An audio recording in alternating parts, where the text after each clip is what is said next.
There's only a few things I really care about in my life. My body, my pod, my ride, my family, my church, my boys, my girls, and my cast. I know the last one sounds weird, but I'm just being honest. Nothing else does it for me the same way. Not even real pussy. That's it? You're done? I wavered for a minute as to whether or not I wanted to say pussy. Your voice cracked at the word pussy. Do I want to replace it with a different word? Or do I want to say pussy? I mean, I don't know if I'm probably not even supposed to be talking yet, but you just did our show and you said it constantly. I know. That's why I hesitated. That's exactly why I hesitate, because I feel like I've used up all my pussy drops for the day. You cashed in all your pussy points. I did. For the month. We did 2 records back to back and predominantly talked about pussy in the first one. That's why they call them PCasts. That's why they call them PCasts. And look, this is the kind of blunt, no holds barred talk we're going to have to get into in this episode. Finally, a look inside the mind of the man. That's the thing. Look, honestly, we come out here and we try to be woke. We try to be professional, right? We try to be above board, but the gloves are off, baby. There's no time for that kind of talk in this episode. You can't mince around with Don John. This guy doesn't hold back. He tells his fucking priest how many times a day he jerks off. And we need to display the same radical honesty in talking about this bananas movie. A quiet career ruiner. Quiet, like a slow bomb that is still going off, in my opinion. David, I was coming on with the exact same take holstered on my belt. But as you said, David, a rare example of the bomb doesn't go off until years later. He plants the bomb under the table and people are like, okay, I hope you had fun doing that. I didn't like that, but I do like you. And he's like, it's over. You liking me is over. At the time that it came out, there was like a full court press kind of media frenzy of like, wow, yes, this is really good. Like, I do remember that the general public perception was like, hey, he pulled it off. Like, he made this passion project. Yeah, it looks a little goofy, but there's a real movie in there. And I was going like, fucking really? And then, of course, the rest of the world went like, no, not really. But we're not going to say that like right after it comes out. Guy must feel like shit. Like, I'm trying to find the number here, but I remember it getting like acquired for a bizarrely large amount of money too. Like, I remember the news story of like Relativity bought it and they're ready to go hard on this thing. They think it could be a crossover hit. They want to be in the Joe-Go business. Okay, well, here's the thing. It was a $4 million minimum, but with a $25 million P&A guaranteed or whatever. So they're gonna sell that much advertising on the movie. I don't know. I just remember part of it being like, they think the movie has box office potential, but more than anything, Relativity wants Joseph Gordon-Levitt to think of them as his home studio because this is the start of a major directing career. And they want to be in on the ground floor. As Mike Fleming said in Deadline, I think Gordon-Levitt has delivered the goods here. He's a bright young man who's willing to do what he needs to, that's a weird way to put it. Yeah. I don't like that, but okay. It's also funny that I feel like the perception was like kind of weird that that's what he decided to make his first film about. But also, I guess it was sort of a proof of concept. He wanted to show people that he could do it, and he's done that. And now he's being talked about to take over bigger projects. And then none of them have come to fruition. He's been like attached to like 3 or 4 big things to direct and star since this, and none of them have happened. He's not directed another thing outside of HitRECordjoe videos since this came out. But look, introduce our guest. But there's one thing I really have to bring up right away.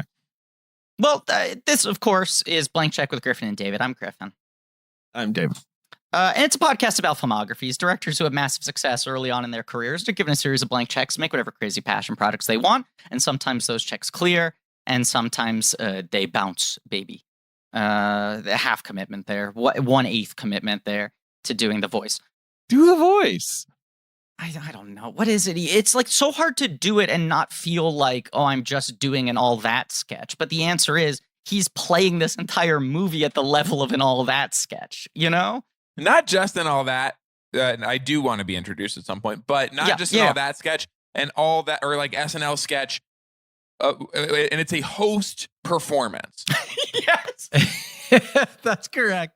It's not part of the ensemble. It's not somebody who is professionally like doing characters and other voices. It's somebody not who's Josh Server. No. It's not even Alex Moffat. It is Joseph Gordon-Levitt hosting those shows. Sitting down at the writer's table being like, well, I got like a guy who likes porn. He talks like this. And they're like, oh, yeah, all right, okay. We talk a lot about, I feel like it's come up recently, but it's also come up multiple times, Joseph Gordon-Levitt doing Make 'em Laugh in his SNL monologue, which is it's like literally that. And it's another thing much like Don Jon's entire existence that feels like the further away we got from it, the more the smell started to like circle around it, you know? But wait, introduce our guest, Griffin, please, so I can then say that because it's connected to this. Well, let's just say this show's usually constructed around miniseries where you pick a director and go through all of their films, and we're trying something very radical here. It's the first ever one-film miniseries. Yeah, unless he does another, in which case we have to do it. And I think our guests have to come back. If he does another one, we will come back. We'll come back. We will come back. So it's on the books. This is a mini-series on the films of director Joseph Gordon-Levitt. The name of the miniseries is Con, I guess. It's not a lot you can do there. Con. Yeah, sure. That's what it's called. And our guests today are, of course, to talk about a movie that is fundamentally about being a boy. We got the boys, Sean Clements and Hayes Davenport of Hollywood Handbook, who infamously have already discussed the trailer for this movie at length, but you never tackled the full film. No, the moment it was in our first episode that we talked about Don Teaser Jon. freezer. Our first teaser freezer, first episode, and the momentum from that segment is still petering out over the length of our show. Couple death throes left in this thing, and I want to say, because I saw some people upset when we just recently did Doughboys that we got introduced as a duo and never said our names associated with our own voices. So apparently we sound exactly the same to some people. I am Sean, and that other person was Hayes. Thank you so much for your consideration. Mm-hmm. So this, I'm curious right off the bat, did you guys both see this in theaters after doing the bit, or did you not see it until later? I did see it in theaters. I saw it at the AMC Century City at the mall. Not a huge, it wasn't a packed house. And I do think it was like the opening, not weekend, but probably week. It's very embarrassing going to this movie by yourself. It is much more embarrassing the circumstances of my second viewing. Oh boy. I have a projector that I just like plays on my screen. Everyone walking by can see what I'm watching. And so I was conscious of that the entire time the movie was on, not just because there is like a lot of like actual porn in it. That's like weirdly not chaste, but like for a movie that's about porn, you see like boobs sometimes, but it's not like a super graphic movie, but there's like a lot of like sex in it. So it does look like I'm watching porn blown up on my wall. But it also looks like you're kind of scared of it. Yeah, that I'm like, like it looks like you're that I'm like doesn't skipping look like through you it have really the fucking fast. stones to watch real porn. Right. You're closing out of it real quick and switching to another video and then closing out of that and so on and so forth for 90 minutes. But I would be relieved when it would like get back to just like Joseph Gordon-Levitt, but then realize people walking by would look and be like, is he watching Don Jon? Yeah. And then you'd be like, please get to another porn scene. At least I seem like a normal guy. The porn guy, oh, he's watching Don Jon. What if your girlfriend interrupted you late at night? Are you watching Don Jon? It does feel like you could remake this movie just swapping out the detail that watching Don Jon on his computer is the thing. Yes. That your girlfriend catches you watching Don Jon. Anytime I want. I checked your browser history. You watched Don John 46 times this week. My body, my pad, my ride, my boys, my girls, my Don John. You had a VPN because it's not even on American Netflix. So I did not see it in theaters. I had only seen the trailer, and what I feel like, as mentioned, was a tremendous amount of press and promotion for it. Mm-hmm. So I felt like I had a really good sense of it. In watching it, I was surprised because really the trailer is just the very opening minute of the film, like that, like and everything else was a new experience for me. I do. In that opening, when he says, like, I only care about a few things in life, it is funny that he goes on to list like 8 things. Like, he names like family, friends, his home, his job. Like, I mean, he's basically it's like his car, his right. Yes, it's like most of the things people worry about day to day, right? You're setting up like 8 pretty big umbrella subjects. And my boys and my girls is so many people. My pad. My car. It's like, okay. I feel like we could have done less. And my porn. It is funny how much you're right. That was like the marketing campaign was just like, are you ready for the rhythm of this movie? Yeah. Like this is like the fucking speed at which the images are going to come at you. This guy's going to be narrating everything. It's the thing I wanted to say before I forgot about it. It's just that what we're talking about with Joseph Gordon-Levitt, his general enthusiasm. I assume you guys read that, like Rian Johnson, obviously, who he'd worked with, had he had helped him with notes, but also Christopher Nolan. Did you see that? He went to Nolan and was like, "So what do you think about my script? Like, here's what I'm planning on doing." Ugh, that makes me sick just to think of that. That's what Christopher Nolan said. I'm just trying to imagine him being like, so he's like, this guy jerks off a lot. And Nolan's just like, Like, I would love to be there. Yeah, I'm sure it's like, it's a very winning premise. And you say it's reminiscent of these Jersey Shore characters. It just felt like he was sort of trying to do a baby DiCaprio thing where it's like, let me only work with like major directors and carry them all with me as like mentors, you know? Mm-hmm. Yeah. But yeah, he was, making a pretty quick jump in terms of, obviously he's been acting for like his entire life at this point, but you're like 8 years into sort of his reinvention. Is that fair to say? Very successful. Right, by the right. way. Oh, Up yeah. until this point, he's kind of like hasn't missed a step, and even He's the on movies top of of the world. He has this. Absolute peak. right. Everyone's just like, yeah, this is the guy. He's like, we all agree he's one of the key guys of his generation, his class of actors.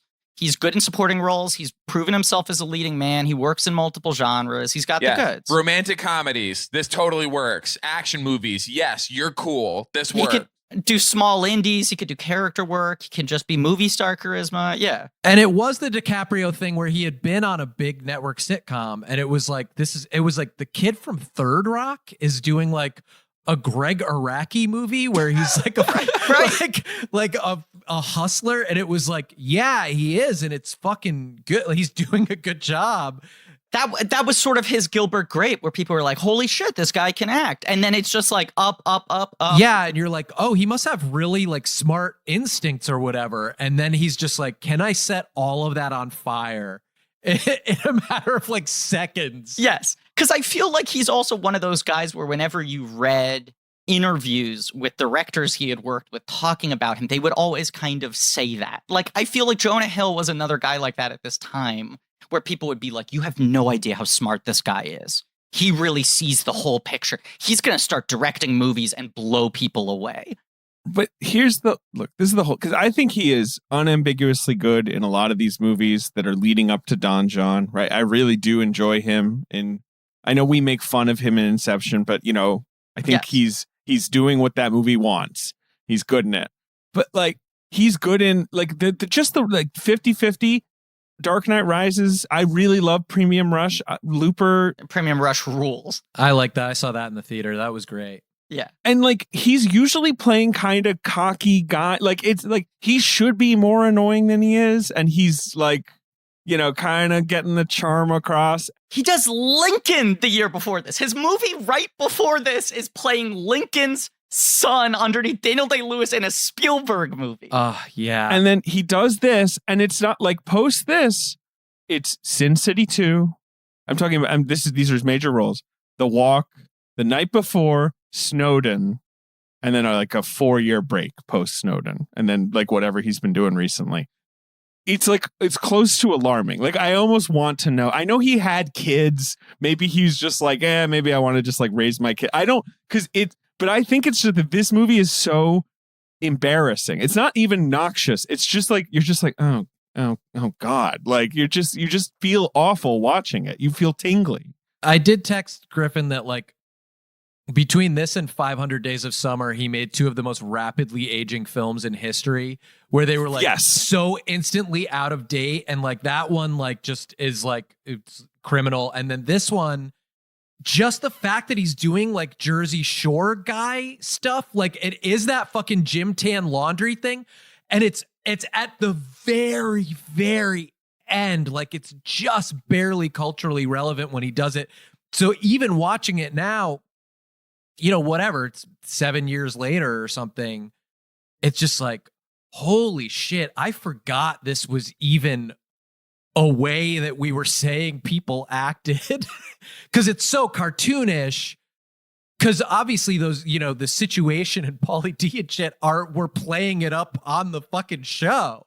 Yeah. And then that he's like leaning it in and hamming it up. And then he and ScarJo and Tony Danza are just doing such a crazy heightened version of it was really wild. You were texting me about like, we were both saying, you know, not to jump the gun, but that like Julianne Moore is I think inarguably the best part of this movie, but also is kind of disorienting because she's in a legitimate movie giving a real performance. It's a real movie when she's in it. She's a real person. Right. And you were like, as opposed to the fun trash that, and your list was Joseph Gordon-Levitt, Tony Danza, and Silent Brie Larson are giving me. Yeah. I like, it just feels like Silent Brie Larson is her own performer. It's not the same as saying Brie Larson. No, it's the fact that she's kind of like just looking at everyone up from her phone for the entire film where it's like, oh. Like she's been hexed. Like, yeah. The one person who like out of the cast who is playing the role that they were assigned and I think doing it very well is Scarlett Johansson. Hard agree. That's why I kept her off that last list. She's totally good in this movie. She's like insanely good looking for like and like is playing into that, like leaning into her own objectification in a way that like the movie sets out to do, and she is like totally on board. Julianne Moore, it does feel like is also working hard, but it does feel like a completely different movie. She's in a totally different movie for sure, but she felt like she also just did feel like a person to me because I would do that thing where she would say a line and I would think about what that line must have looked like on paper and how it's like, God, if this was mishandled at all, like it would just instantly be so fake and inhuman. Whereas like, you know, I think there were some moments for me that Scarlett Johansson's performance maybe rang a little false. She just had so much more to do. Like she had so many more scenes and so much more dialogue. And her character sucks. Like that's a shitty thing to have to be. But I think she is giving the movie, right? She's doing what is required. Like she is funny. She's in the best version of this movie, whereas Julianne Moore is in an entirely different, better film. Right. But I just have to pull. It's just like I know he's Joseph Gordon-Levitt. He's pretty famous, so he can sit down real people and be like, "Hey, do you have advice for me on this movie I want to make?" But is he literally just saying like, "Okay, he's a jerk. The guy jerks off all the time. He's this Jersey Shore guy. This is what," and then they're like, "Okay, and then what happens?" It's like then he meets a nice lady and he kind of chills out. And like, did everyone just say like, "Oh, that sounds good. Sounds like a good ending. Sounds like you've completely told this." Like everyone's just like, the lady's nice. Yeah. She's nice. She's like a nice lady. She's like been through some stuff. He's treating her like shit. He's yelling at her and shit, and like takes her notebook, and then he on a dime shifts and then she fucks him instantly. Right. And then she has sex with him and is like, maybe you should like look in my eyes when we have sex. And that just kind of snaps him out of it. And then he's like a chill guy. It is a movie about looking someone in the eyes when you come. Right. That's it. Yes. Yeah. But clearly in the pitch, like, and I want to talk about what you all think it is, but he has like very big ideas about what the themes of this movie are. Yes. Yes.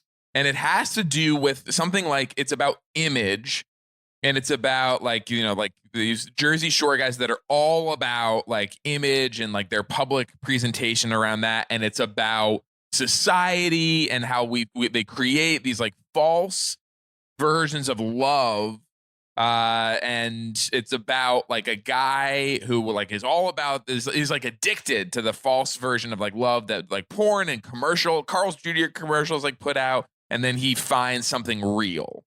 But there are so many underserviced ideas in there. Like there is something about like, there's like the pornography and the Carl's Jr. commercials and like the hypersexualization of like imagery you're presented in society. Also the idea of like being obsessed with your own image.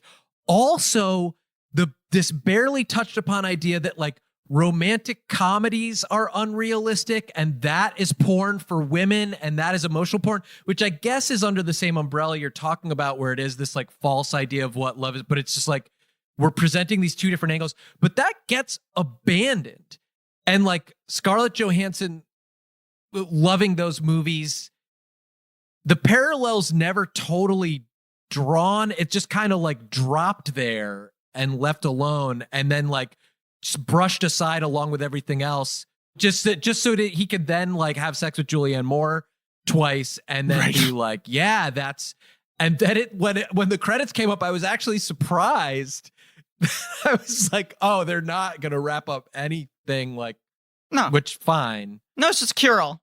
Yeah, everything's good now. But ScarJo is playing a regular annoying person, I guess, is the final conclusion of this movie. And he had a problem and Julianne Moore was the medicine.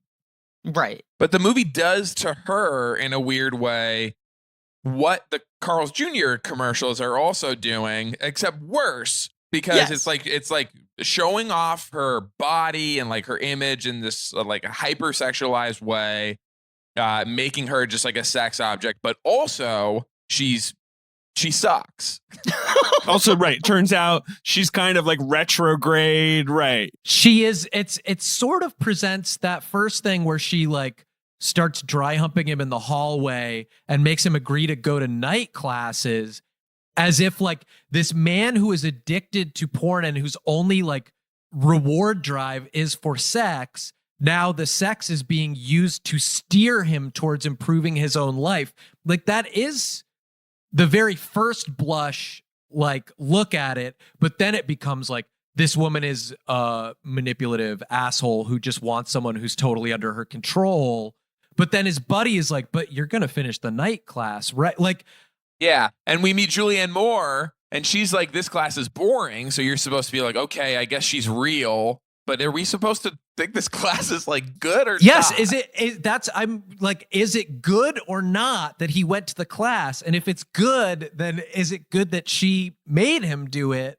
Like, or should he want to be a bartender and like that's cool and he shouldn't go to school? I mean, it's all that stuff is so mushy. It is bizarre how just completely uninterested this movie is in what is the class. You know what I'm saying? Right. You Yes. only What ever class see are you the two taking? of them leaving the class, but you understand that ScarJo has said like she wants a guy with a career with a degree and shit, but it's just unclear. What is he studying? Is he doing well? Does he care? Is it improving any other areas of his life? And then Julianne Moore, just same thing. She's someone who's trying to start fresh, but you have no idea what they're actually working towards and whether any of it's sinking in. Because we don't know what his passion is, apart from whacking it. Like, we don't... Like, he doesn't, Excuse me, I can list like 5 passions. His All right. boys. yeah. But like, he doesn't His say pad. like, I want to open a bar someday. Or if His he does, I girls. didn't hear him say it. But like, His bod. here is, in my opinion, car. the sweet... All right, Griffin. All His right. porn. That was the end of my list. I'm sorry, go on. The sweetest scene in the movie, apart from the kind of cloying Julianne Moore, like where she's like, "Oh, my family died," and he's like, "Okay, well, maybe you should teach me how to have human sex." But that was one of the lines too, where I was like, oh my God, because it's like, what happened to your family? And she's like, cars are terrible things or something like that. And you just go like, whoa. Did they all get hit by one car? Were they in a car together? Were there multiple car accidents? I remember contending to people this year that there was an argument that she should win the Academy Award for this performance in terms of just most work an actor had to do to give a good performance. Did she know him? How does she get... This is the other crazy thing. I mean, you were like setting up, David, how wild it is that Julianne Moore and Scarlett Johansson are really kind of in like big career peaks at this point. It's a year after the Avengers, same year as Under the Skin. Julianne Moore's a year away from winning the Oscar. He hasn't worked with either of them before. If this movie starred two big actresses, if it had starred Zooey Deschanel and whoever, and it's like, well, they got along well, this and that, I don't understand how he got the two of them to agree to do this. Even for cameos, he's calling in Channing Tatum and Anne Hathaway, also peaking. Right, we have to talk about Tatum. But I just think the sweetest Don John moment is when he wants to buy Swiffers and then he sincerely advocates for like how Swiffers are good. And obviously this is a scene that's designed for ScarJo to like emasculate him and be like, you can't talk to me about mops. Like, that's disgusting. Men don't talk about that.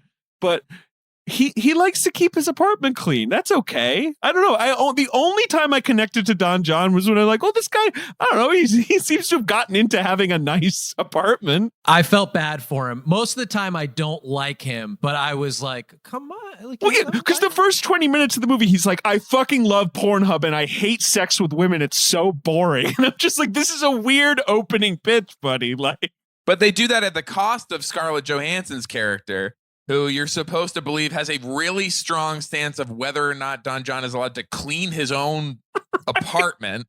Yes.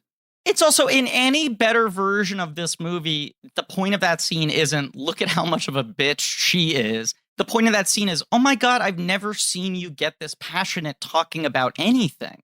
Like, this should be the scene where they're like, oh, there's the root of something there that you could focus your, you should start a cleaning business or fucking whatever, you know, like, and instead she's like, don't talk to me. This is disgusting. I can't, we're in public. In the more functional, crappy version of this movie, that is an activation moment of this could be a career for you. Somehow there's some lateral move from you like things being clean. You appreciate the value of a good Swiffer. David, you are the hiring expert for your company. And what you really need is help making your short list of quality candidates. You need a hiring partner who helps make your life easier. And we both know that's not me. So just shut up and listen to my recommendation. You need Indeed. Okay? Indeed is the job site that makes hiring as easy as 1, 2, 3. Post, screen, and interview all on Indeed. You get your quality short list of candidates whose resumes on Indeed match your job description faster.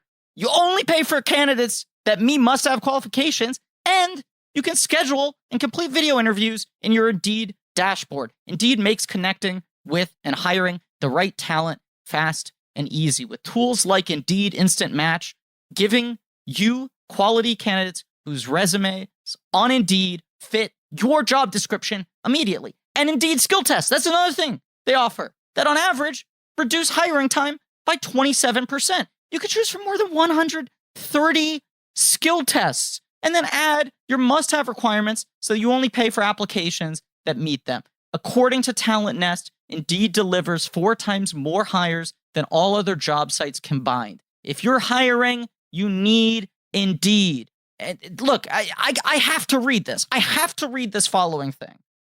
To get started right now with a free $75 sponsored job credit to upgrade your job post at Indeed.com/check. You get a $75 credit at Indeed.com/check. Indeed.com/check. Offer valid through June 30th. Terms and conditions apply. Channing Tatum. We have to talk about him because he is originally he was going to be Don John. Wow. Oh, I didn't know that. Okay, could have worked. Here's the two things. That's the thing. Does the movie work with Tatum as Don John? Especially like 2012 Channing Tatum, right? Like, you know. Yep. Right after Magic Mike. Yes, absolutely. I think it works. The body makes much more sense. Like he clearly like put in work on this movie. He's he looks like, fine. Swolled up a little bit, Joseph Gordon-Levitt, but like I'm just not buying him. If he were on Jersey Shore, he would be like the twerpiest guy on that in that cast. And like he's just never really pulling off this working class Jersey type upbringing that he never had. I don't really know what Channing Tatum's upbringing was, but I would believe it if you told me that that's like the kind of thing that he came from. Joseph Gordon-Levitt was a child actor, was like born in LA. Right. Channing Tatum is like, he's from the South. He's from like Alabama, and then he lived in Florida or, something like that. When Channing Tatum is in like a tank top and a chain, you're like, okay, yeah, that's what you wear. It's not a costume. What I read was that Christopher Nolan's big advice was don't act in the movie if you want to write and direct it, because that will be exhausting and annoying. Like, and he's like, what if I'm in every scene? They told Zach Braff that about Garden State, and then every interview he said, everyone told me not to do this, and now look. It's also, that's the fundamental problem is I think he so badly wants to have the sort of like Bradley Cooper Star is Born moment where they're like, this guy writes his own destiny now. Joseph Gordon-Levitt has studied under the masters, and now he's only going to make Joseph Gordon-Levitt movies. He's Warren Beatty, Yeah. So is this movie more successful with Tatum? Yes, I would say probably. Absolutely. Yeah, I think it's arguably good if he's in it. I just think about the scene in Magic Mike where he goes in to try to get the business loan from Betsy Brandt. He's trying his hardest to seem like an adult. Mm-hmm. Yeah. And she's being very sweetly condescending to him. And it's like, if he had that energy in this movie, I kind of actually feel for this character. And he could play a porn addiction dark. Yes. Right. I'd be like, oh, this is rough, So Anne Hathaway is in it, and she and Joseph Gordon-Levitt were sort of seen as counterparts at this time. I think there was like, even prior to Don John coming out, as successful as he'd been, there was the beginnings of some backlash to it where it was the try-hard theater kid. Yeah, where it was like they're very polished theater kids, good performers, good actors, but they don't feel like people. And I think him starring in it and then him doing all this press for it where he talked about directing it really associated you with him, the guy talking about his smart movie in a way that then wouldn't allow you to watch the movie and separate the character from it. So where you couldn't feel bad for him, whereas like with Tatum, you'd be like, oh God, this guy can't fucking figure it out. Like that's the other problem is Joseph Gordon-Levitt reads smart on screen, right? Like he just kind of naturally does. And a lot of his best performances have been guys who understand what's going on and are in control, right? And just innately, when you're watching this movie that is this director trying and failing to make big points about like society and the state of masculinity, and the face on screen delivering those points is the same face of knowingness, it just feels so arrogant. And I remember some podcast around the time that Magic Mike came out, or even maybe before that, when like people were shitting on Channing Tatum, and this one person said like, I don't know if he's a good actor yet, but he's just kind of innately interesting as a movie star because he looks dumb. Like there's something just innately about his face, and everyone was like, whoa, that's mean. And this person was like, no, but I say this as a compliment. There's something about his just natural resting face that makes it look like he does not understand what's going on. And it makes him innately sympathetic. You're feeling for the guy because it's like a dog trying really hard to understand the situation. So you can put him in something like The Vow and go like, well, I'm rooting for this guy to get his girlfriend's memory back. Look at how sad he looks. He's so confused by the situation. And a movie like this where the conflict is so dumb, I would actually, I think, feel for him if he was giving that puppy dog look. No, yeah, you'd be like, oh, can't you see? Like, this thing you think you like is what's stopping you from being happy. Like, you would just be like, oh no. But with Joseph Gordon-Levitt, you're like, you fucking know the different. Like, what are you doing? Right. It's like Bugs Bunny looking at the audience and saying, like, you see what I'm saying here? Well, when he's lying, like when he has that sequence where he's sitting on his bed and it's getting more and more unmade, even though we know he loves to keep his apartment tidy, and he's talking about how, you know, he's even happier now that she's gone because now he gets to like break his own record of how many times he's jerked off in a day. And it's like what he's saying is he's lying to himself, but it just like doesn't it's like he's not even convincing me that he's trying to convince himself. Well, it's also like there's no sign of like at the point in the movie where he's supposedly melting down, jerking off like 50 times a week or whatever. He's been dumped. And like the only sign that there's any negative impact on him is that he like yells more when he's driving. Like he's like, especially he punches a window. And and it just kind of hurts for a minute. Right. There's nothing in his performance. Right. Yeah. He has like Terminator powers, but like he does not seem remotely different. He's not putting that into the character. I don't know. That is also an ego moment to be like, one punch, I shattered the car window. And it didn't make me bleed and I didn't break my hand. I walk straight into church with a bloody fist. I don't take time to even wrap it, you know? And then these scenes with his friends who are like ghosts. Like, it's like they're these people who visit him in his apartment and no one else sees them, or they're in the club, but he's just talking to himself. Like, it's like, yeah, this guy, he's got his friends. I'm like, he just goes to different places and people talk at him. He goes to Tony Danza.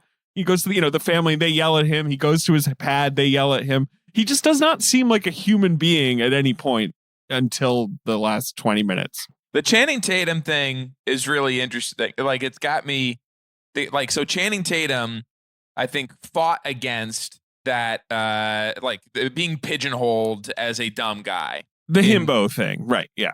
Yeah, exactly. He was getting amazing roles. He was able to play them at an extremely high level, dramatically and comedically. Mm-hmm. But he fought against. He hasn't been in a movie since 2017. Right. I mean, he's another career we talked about where it's weird because it just felt like that guy had it totally figured out, and he didn't really have the mistake moment that Jogo did. You know. But I think he might have not wanted to do that kind of stuff anymore, potentially. But Joseph Gordon-Levitt might have been doing the opposite thing, where like this guy reads smart on screen. This is like the worst kind of failure possible. Where like. He reads smart on screen. He wants to play dumb in a movie. And you watch it and you're like, well, you're not that kind of dumb. Yes. You're obviously not pulling this off in a smart way, but like this is different from the kind of dumb that this movie is, you know? Your dumbness is reflected in the fact that you thought you were a good casting choice. And that this was a good concept for a movie. It's unfortunately, the dumb thing is you overestimate how and why we like you or how much. It's such a fascinating thing of just like, I feel like it's a thing we talk about a lot on this show, especially when we get to movies that are so much more like about the star as auteur rather than director. And especially when we're talking about something like this, where the star is directing themselves, but just like how much of it is, do you understand the way you play on screen or not, right?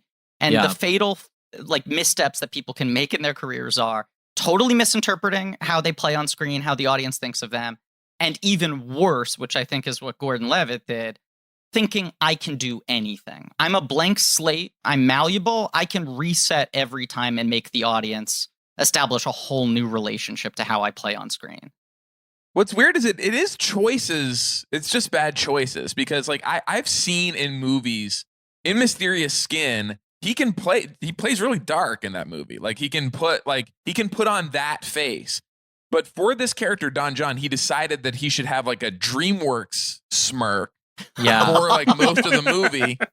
You should have a Kung Fu Panda energy. That's what you're saying? Yeah. And so that makes it impossible for his addiction, which is like what he really wants you to take home is like this guy doesn't think he's addicted, but he is, and we all are. in these different ways. But you're just like, there's no impact of it because of the like sketch like way he just walks into frame. It plays as funny, and it's cartoonish. Like there's not the humanity to the guy that you would need to be like really pulling for him. The movie makes no sense without that. No sense at all. It's an SNL sketch without that. That's 90 minutes long. It's a digital short. Yeah. I texted Griffin that it does occur to me that like a young actor. You should read this verbatim. I really think, I'm sorry to do this, Sean, but it was so perfectly worded last night. I said, starting Don John, it occurs to me that a young actor writing and directing his own vanity project is literally masturbatory. And that was his chosen subject matter. Is it a knowing wink or a lack of self-awareness? If I know JGL, and I do, he must be in on the joke. A thing I had forgotten, but I just, in pulling up the Deadline story about this movie, Sundance Deal, it was screened under the title Don Jon's Addiction. Yes. And Relativity's 2 notes when they bought it were, hey, don't worry. The good news is you've made a masterpiece. We're putting it wide. We're releasing in 2,000 screens in the summer. You just need to do 2 things for us. Shorten the title and make the porn clips less NC-17. Because apparently when they screened it at Sundance, it just had like hardcore penetration and everything. You talking about the clips being censored. That was like the one note. We could release this wide if you take out the genitals. I assume that you can't, you don't want to show like super graphic like penetration stuff in this movie. It would feel off tone a little bit too. But Hayes was missing it. I think it would have been a more successful movie because you would have been just kind of like more revolted by the content in that format. Yeah. You know, like if we're really supposed to be in this guy's head where he's like addicted to this stuff, like it is weird to show a sanitized version of it. Yeah. Because it's like coming off the Carl's Jr. commercial stuff, it is like T&A for this guy. Like it feels like that is what it is about. It is this sort of surfacey kind of maybe thing. I mean, like he's into like he doesn't like, he talks about how he hates missionary. Yeah. He likes he hates going stuff. down on ladies. There's all that stuff that's kind of like, I don't know how, like, obviously I know the character's not being presented sympathetically. We're supposed to be watching this being like, all right, this guy's kind of, messed up. But I had nothing to hold. I mean, my wife was sitting next to me watching this movie, just constantly asking me why he made this movie. That was just her only question. Yeah. She was just like, I wouldn't say she was mad at the end of it, but she was like disappointed in Joseph Gordon-Levitt. I think that is the clearest emotion that emerged, where she's like, he put together a movie and this is what he wanted to explore. What's so insanely weird about like exploring this topic, which is like sexualization of culture and like these false representations of love and sex and like the Carl's Jr. commercials and all this, and saying who is like the victim of this? It's society. It's this guy who can't stop jerking off. This poor guy. Yes. Meanwhile, it's showing supercuts of just women getting just absolutely destroyed in one way or another. But the villain of the movie is a hot woman. It also feels like such a reflection of like a very specific year of discourse that I think peaked before this movie, before he even started writing it, of, is porn ruining people? Like, is porn breaking a generation of young men fundamentally? This feels like it's about the year Facebook debuted, because this is also one of those movies where he's like, I found her on Facebook, and he acts like this is like some Sherlock How'd level. You find my right. But How'd like, you find my Facebook. Yeah, but he's always turning on. You hear the boot up sound so many times. It's like, why is this guy turning off his computer? Yeah, keep it on. What's going on? Standby mode, my man. if this was 2007, right, it's like, okay, streaming video and Facebook are how is this changing society? In 2013, I remember feeling weird. The observations about porn to feel a little bit like stand-up-y. Like he's sort of he's doing these like monologues about like, porn can't talk back, but I gotta find just the right clip. Like it's just like all this where it's just like, and when she's down there, she's in a hurry. When I'm watching my porn, I can take all the time I want. Yeah. The only shot is him just sitting at his desk, which is like at the head of his bed, just quietly masturbating in a room with like 4 pieces of furniture total. It's kind of weird the way he does it too, where he just like sits down at his desk like he's going to work. He sits upright and he's just like, okay, and he turns on like his computer. An Air-Rod chair. Like, how much of the production was just him being like, all right, now I have to pretend to masturbate again. Like, okay, like how much footage is there of him like quietly, sitting at a desk for montage, essentially? My question is, was there like 2 days just completely blocked off just for JOing, or was it like every time they shot at the apartment, they were like, we should get a little JO footage to end off the day, Like, let's get a little B-roll before we call it quits. That's part of the thing with him playing this role, too. If you told me that this was something that Joseph Gordon-Levitt had actually dealt with, I would not believe you. No. Fundamentally unconvincing. Yes, the way, like when John Mayer talks about, like, preferring that to real sex, I'm like, sure, totally believe that. Like Channing Tatum, I would buy in this role. But Joseph Gordon-Levitt is a weirdly asexual president. It's like kind of why he worked for what 500 Days of Summer is trying to do. Like he's not bringing any sexuality to that role at all. So this is just something that is totally alien to him, but he's still making his first movie about. That's what's so weird. It felt like he's trying to convince us, like, I get laid too. And I'm like, yeah, I'm sure you do, Joe. Like, it's okay. But you're not like you're not like, this is not a fixation for you. I know that. I've seen you. This movie is utterly lacking in any sort of like lived in specificity, right? It feels like a lot of conjecture on his part. Or like overheard conversations. When he says, I never actually touch my cock till I find the right clip. I start with some stills. Like, what? I don't know what that means. Like, is that like, it's just like, you can't touch it. Like, because that will what, Joseph? He's addicted to porn, but he looks at still, but also here's the thing that I really made me think of like stand up or like overheard conversations. It's, of course it has its downsides. Every now and then the camera will pan over to the guy right when you're starting to bust. And he's like, hey, I don't want to see that. He's like coming while he's looking at the guy's face.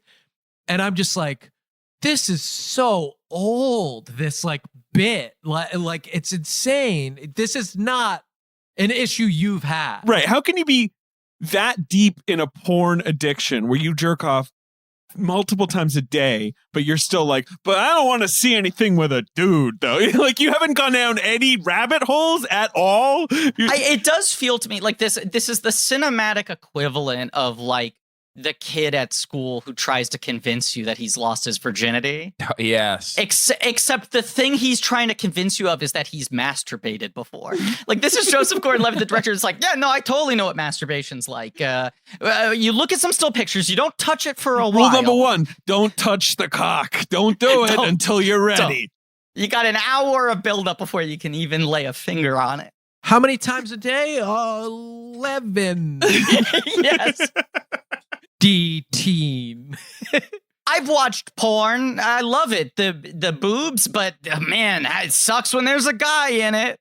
Was anyone else concerned about what this guy's loads look like? I'm like, we should talk about it. Like, it's gotta be just chalk dust. Oh, come on. Yeah. I mean, and then he's having sex at the end of one of these days. It's like, why is Scarlett Johansson ever buying that he's not looking at porn? She must be like, dude, nothing's coming out. Like, there's no moisturizer ever shown in the movie. And I'm like, is this guy just like dry going at it? He's dry dogging it 11 times a day, and then he has sex. And and no one's going like, are we good? Like, what's going down? Like, It's even more absurd that, well, he's not going down. We know that. He doesn't like it. Oh, don't get me wrong, it's fine, but he's jerking off 11 times a day. Then he's having sex with Scarlett Johansson, waiting for her to go to sleep, sneaking out of bed, and then jerking off more. yeah. That's the weird. It's always played as like right after he has sex, having already jerked off the entire day. He's like lying in bed and he has to go turn on his computer to jerk off. The woman is sleeping like, perfectly still, and he just sort of like sneaks out of bed, which I also like, isn't his jerking off desk in the bedroom? I guess he has a separate like secondary jerking off area. And then like he's there. I mean, it's like the freaking 40-year-old virgin bag of sand thing. Like this is the other. Now I'm just looking at the quotes page where he's like, for the next few minutes, all the bullshit fades away, and the only thing in the world is those tits, that ass, the blowjob, the cowboy, the doggy, the money shot. It's like he Googled like Wikipedia, like list of pornography terms. The cowboy. oh, this is perfect. This is exactly what Don John would like. Also, David, just hearing you recite the quote right now, it does strike me how similar structurally that little speech is to I live my life a quarter mile at a time. Like he was, rather than pulling from real life, looking at like what's a speech that a character gives about an overwhelming addiction to a subculture, and then he's just replacing the car specifics with missionary, the doggy. John wants the cowboy style. Do you know where this, like, I feel like this was also during the peak of relativity media, where you would like you would always hear about like Ryan Kavanaugh. He's got the algorithm. He has an actual like secret supercomputer where he knows what movies are successful and what aren't. And this was probably like 2 years away from their bankruptcy, right? Yeah, this is right. They've just started being a distributor on top of being a production company, right? So like Griffin, I mean, some of their early hits, Season of the Witch, the Cage movie. What else do they have? The Warrior's Way. Oh boy, Limitless. That was Relativity. They had two genuine hits, Limitless, and what was it called? Is it called Immortals? Immortals, which is the Tarsem Singh movie. Tarsem's 300, but that movie actually made money. To cover it in the micro, Ryan Kavanaugh was like a hedge fund dude who was like, I can use my business acumen to figure out the perfect formula for making hit movies. And he was really the first guy to say, I have an algorithm. It sounds quaint now, but it is why you pointed out, Hayes, that he was the guy who was like, I hired people, they developed a computer program, we can type 8 elements in and know exactly what it's going to make, exactly what budget it deserves, and exactly which markets it's going to overperform in. And everyone just fucking bought it. And they were like a Rat Pack Dune-esque, we will help finance movies company that had such a good string of success that was largely just, let's bankroll Will Smith movies, right? Like it wasn't that galaxy brain what they were doing. They were just agreeing to finance movies with big stars. Yeah, because Will Smith also had an algorithm. You remember, he was the other person who would always talk about like it's special effects. It's like alien, like whatever. It's like if it checks a certain number of boxes, then I can be in it and it'll be successful. But in both cases, the answer was just Will Smith is in this movie. He's good. They got kind of lucky, in a lot of cases, and then some of the goodwill carried over onto other things. But then, yes, Relativity was like, fuck it, I think we can be DreamWorks. Like, I think we can go all in. And they buy Rogue Pictures, which was Universal's like short-lived attempt at having like a Dimension, like horror genre label. And they were like, we will buy this entire apparatus. We will buy your distribution and marketing team and your pipeline. And they overspend on that and are like, we are going to make even more money now because we don't need to share it with the studios. And this was one of their early moves. This was like an early one where they were like, we're younger, we're fresher, we have the algorithm, we're making the movies the studios wouldn't touch, and it's going to bear fruit. Demented. This year they had Haywire. Okay, well, Haywire is 2012. Okay. Mirror, Mirror. Mm. Remember the other Snow White movie? Yes.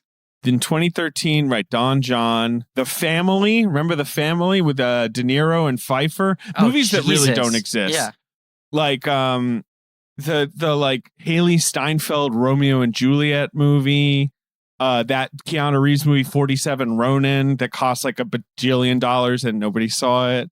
That like Scott Cooper Out of the Furnace. Like these are movies that would have stars in them. Yeah. That I was excited about. Me too. It was a good cast, and I was like, And then you're just like, oh, I hear this isn't good. And you don't even bother. I watched it on a plane after being like, well, it's got to be kind of good. And then was like, no, there's nothing about it that works for me. Their 2014 is so bleak, right? Because then 3 Days to Kill, Oculus. I'm just going to say these because I don't even know what some of these are. Brick Mansions. We teaser freezered 3 Days to Kill as well. It seems like I think we also did the November Man, which was a relativity movie. That's one. That's in this year. Earth to Echo. The Best of Me. Of course, Beyond the Lights, Griffin, which is actually good, but was A masterpiece, right. Brick Mansions, which is the remake, like the 3 years late, like 10 years late remake of District 13, the original parkour movie, starring Paul Walker like 2 years after he died. Everything about that movie was poorly timed. everything. But all these movies are just kind of cursed, like The Lazarus Effect. Black or White, that Kevin Costner has to steal his children from like their family or whatever. Like Jane Got a Gun, obviously one of the most famous, Extremely cursed movie. Right. And then their last release was Masterminds, the much delayed Galifianakis comedy. Wow. Oh, I saw that in the theater as well. Even just, it's so telling that they did not make The Woman in Black, which was a surprise hit, but they did make The Woman in Black sequel, Angel of Death. Which they foolishly did not call The Woman Back in Black. My number one angriest. They called it The Woman in Black, Angel of Death. They left that on the table. So it's not just bad luck. No. With that collection of movies, you are actually very bad at this. They made movies that were similar to hit movies, but like it just sort of felt like someone had come in and pitched to their fucking algorithm, and they were like, "Yeah, this sounds like the kind of movie that people buy tickets for." And they were all kinds of that. Right. Once you tell people what your algorithm is, people go like, okay, now we can get inside. Like we could actually extract the money from them just by checking off certain boxes. They are in no way filtering for like quality. And it shows like why it definitionally doesn't work to just do an algorithm based on existing success of movies, because it has already been done at that point. Like you're not like getting ahead of a trend in a way that can like make you huge amounts of money because you're doing it for the first time. You're just doing stuff that has been done better before. But there's also, I think, a fine point that really fucked them that they didn't consider, which is even if the algorithm held any water, right? Let's say that was the magic formula, right? That they actually did have the code. You're in a very different position if you have the algorithm and Sony Pictures comes to you and says, this is our slate for 2010. Pick 3 of these movies that you want to help finance. And they can run the algorithm on 10 movies that a major studio has greenlit with major stars, top talent, what have you, right? Versus them opening their doors and saying, come to us, pitch us your movies, let's find things at a film festival. They're now running the algorithm only on the things that the major studios passed on. That other people, didn't think would make it. Yeah, that's right. They're running the algorithm on leftovers. But this movie is clearly not part of the formula. This is just them becoming like any other studio and saying like, well, we got to make this for the relationship. There's no way that this is like part of the algorithm. I'll say this. I think there's a two-pronged thing. One is I think they were betting on Joseph Gordon-Levitt, both as a leading man and as a director. They wanted him to feel at home in Relativity. It was a long-term play of just let's get him in our good graces, because now I think they're like, well, Will Smith won't do a Relativity movie now that we're a distributor. So we need to be forming relationships with the guys who are on the cusp of becoming the A-list box office draws. especially if this guy's also an auteur. Let's indulge him, you know? David, I see that look of confusion on your face. You're asking yourself, what is HelloFresh? Frankly, kind of a rude thing for you to be asking since they've been a sponsor on this show for, I think, a couple of years now. You see, with HelloFresh, you get fresh, pre-measured ingredients and mouth-watering seasonal recipes delivered right to your door. You skip trips to the grocery store, and you can count on HelloFresh to make home cooking easy, fun, and affordable. And that's why it's America's #1 meal kit, okay? Because HelloFresh cuts out stressful meal planning and grocery store trips so that you can enjoy cooking and get dinner on the table in about 30 minutes or less. And HelloFresh offers 25 plus recipes to choose from each week, from vegetarian meals to craft burgers, extra special gourmet options. There's something for everyone to enjoy, with all recipes designed and tested by professional chefs and nutritional experts to ensure deliciousness and simplicity. Okay? I like HelloFresh. It says here on the ad copy, who do you cook with? Nobody. I live alone. I mildly resent HelloFresh rubbing this in. I'm a year into a pandemic as a single, roommateless man. You don't need to rub it in my face. But HelloFresh saves me time on those busy weeknights. I mean, they're not that busy. My life is pretty devoid of meaning right now. But I love all the different recipes that they give us. You know, so many great food options that I eat by myself. So go to HelloFresh.com/blankcheck12.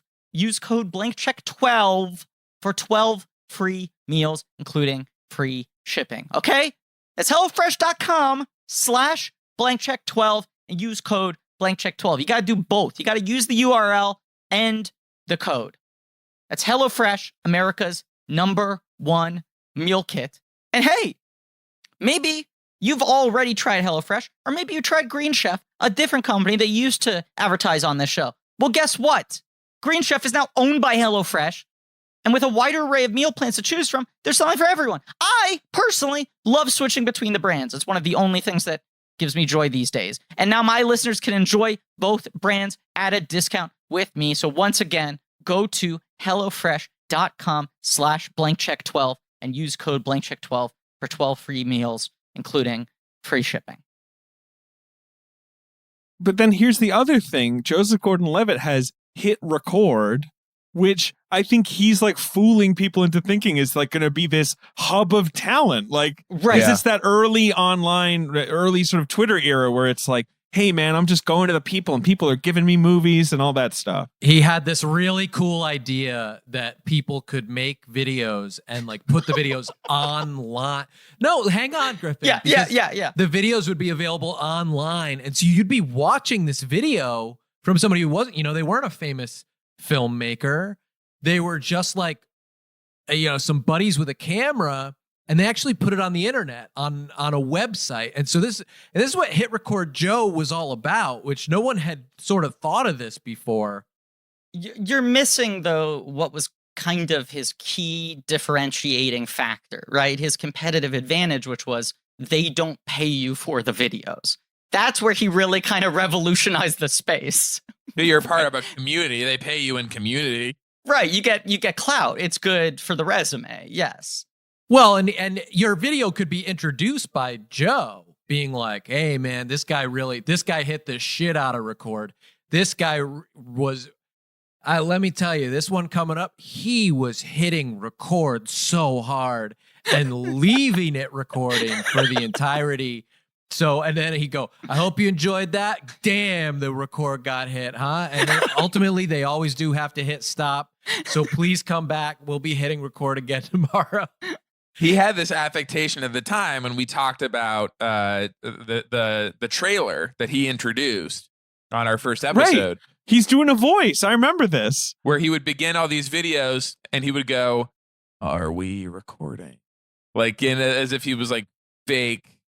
He knew that they were recording. There's someone else in the room. You're definitely not hitting the button right now because your audio was being recorded before you even reached for the button.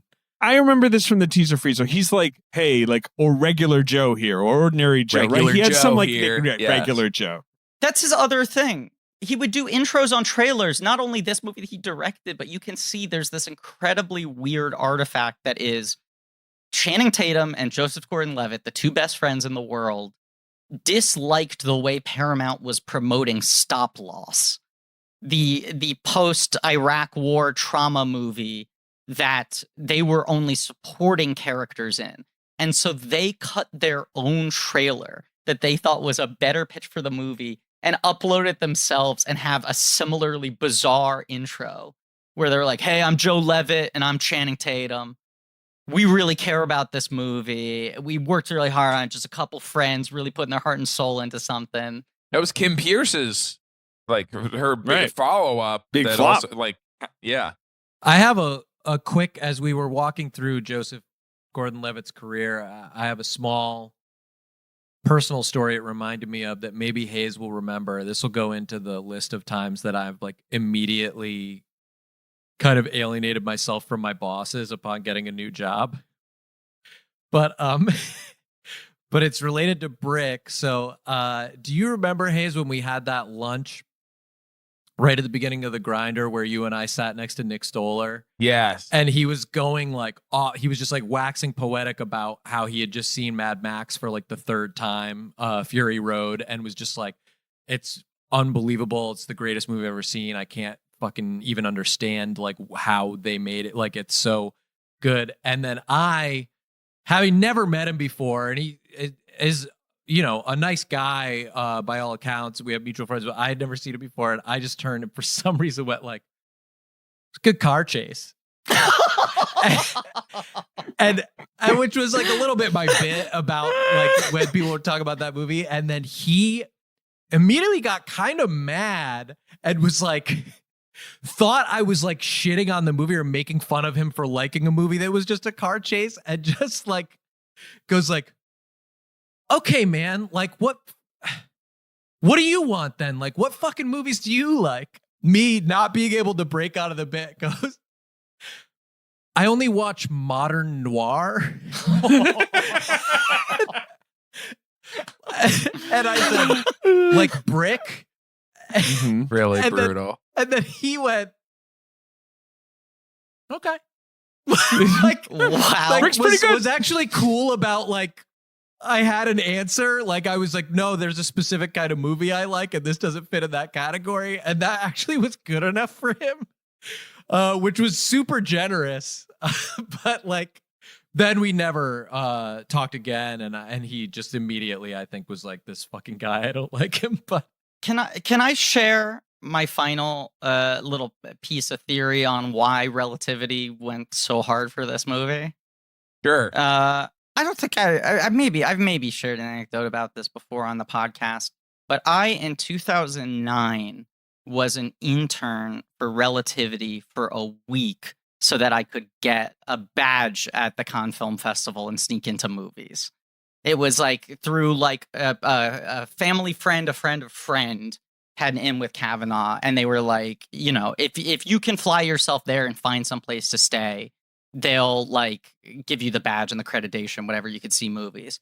And my main job ended up being, you know, they had like a suite at the hotel that was their office, and he was like wheel and deal and trying to make big moves. But this is before they'd become distributor. But the whole thing was our party has to be like the best fucking party. And my main job as the lowest person on the totem pole was like collate the list, the guest list, right? And then when they realized that I like had good name and face recognition for not just like actors, but directors and stuff, they were like, oh, you're going to be the bouncer at the party. So it was me, even scrawnier than I am now, with two like 6'5" French bodyguards who I could not communicate with because they did not speak the same language as me. And I would give them a thumbs up or a thumbs down, and they would enforce my decisions. And I just had the master list. But the main guiding principle of the list was, and Kavanaugh himself was not telling me this, but it was like the people who were extending the message from Kavanaugh. You know, if it was Will Smith, it's like he gets plus 15.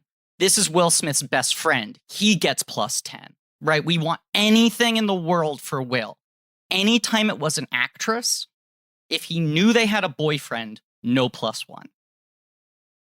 That's the algorithm. Just, it's not that he himself is a bad guy. Right. This is Wall Street stuff. You don't understand. Actresses, boyfriends, actually, the algorithm don't like that. Right. Like, I would look at the list and I go like, hey, I think I noticed a mistake here. Natalie Portman doesn't have a plus 1. And he was like, no, she has a boyfriend. Ryan doesn't want him to come. Okay, let me just check the formula here. Okay, her boyfriend will not be coming to this party. The math ran the numbers, and the math is saying actually that her boyfriend doesn't exist. I will also say the little like Fisher Price cash register that he's at the end of the night when they let me walk into the party as a reward. The biggest name there was Jim Sheridan and his wife sitting looking very confused on a couch in the corner. And none of the big people showed up, I don't think. But the aesthetic of the party was identical to the nightclub scenes in this movie. And I think Ryan Kavanaugh saw this movie and was like, this is the defining story of a generation. Like he was like, everyone's going to relate to this so fucking hard. Joe's saying what we're all thinking. This is going to unify. These guys standing there just rating the girls 1 to 10 and arguing about it. And I'm just like, we're doing this scene? Like, they don't even have a system that's unique to them or something. Like, they don't even have a lazy, like, writer's like, trick. She's a dime. No, she's an 8. This is the kind of thing that would not have made it into, and didn't make it into Swingers, a movie that came out 20 years earlier. Or also would have been cut out of Entourage. Yeah, yes. Any given episode of Entourage, this would not have made the shooting draft. No. The guy who plays his friend, there is like a real turtle knockoff. Like he's a tortoise. The Jerry Ferrara style man who plays one of his best friends is heartbreaking. But they like Entourage. Sean watched more of it than I did, but like I would give it more credit than this, where they would do a thing where drama has his own weird system that's like different from the 1 to 10 scale. That would have been like at least like an attempt at doing something. Oh yeah, no, they would have had. Yeah, they would have had. He would have rated them as like different like vitamin supplements or something. She's a C, like, oh no, not like a C in that, like C like vitamins. Like that's good. You need that. Yeah, vitamin C. No, right. That's actually that's premium. That's expensive stuff. Yeah. That's good writing. Yeah. Yeah, it's good. Show's funny. David, are there other I feel like you keep on like trying to get important pieces of context in, and then we go on joke riffs. The big thing was the Tatum thing. I mean, I do love Christopher Nolan giving notes on this movie, but I can't imagine. Yeah. This movie just kind of bums me out. Like the Brie Larson moment where she's been silent the whole movie. She's on her phone. Girls these days, they're always texting or whatever that's supposed to be. Another person he hasn't worked with up until this point. It's inexplicable. She did not owe him a favor. I figured it was like a Jump Street relativity thing, maybe, that she was in that world. Right, exactly. Like that. Maybe that's what it is, because it's the same with ScarJo, where you're just like, oh, were they in like a kind of just a weird spot? No. Big moment for them. This is the year she's in Short Term 12. Big moment for Brie Larson. But then when she has the speech, she finally speaks, and it's like, oh, words of wisdom from his, Well, it's her Silent Bob moment. If we that's all remember, exactly what it is, and it's so fucking annoying. And Chasing Amy, especially, where Silent Bob has the whole monologue that it gives you the title of the film. Right. Still waters run deep. Yes.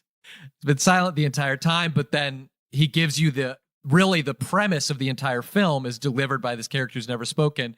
And when she gives that speech, there's no speech. It's like, this is what you're going to say, right? Like, yeah, you should be nice. Like, she doesn't even say anything. Absolutely. She says that chick's a bitch. Like that is what the other primary young female character in the movie goes like, come on, that bitch is out for herself. Like that's really what her whole shit is. And then the parents are like, wow. Yeah, because they've been complaining for 5 minutes. They're like, I want a grandson. Oh, what are you doing dumping ScarJo, you idiot? You know, like, and then she's like, she wasn't nice. And they're like, oh, check out. No, Monica's weighing in here. All right. And it just, where you can wear your influences on your sleeve or whatever, right, is a first time film. I don't mind if he thinks Kevin Smith is great or what, like that's not even my problem. But it's what you guys, there's not even an embellishment. It's kind of just like a shitty version of it. And then then it's like, let's move on.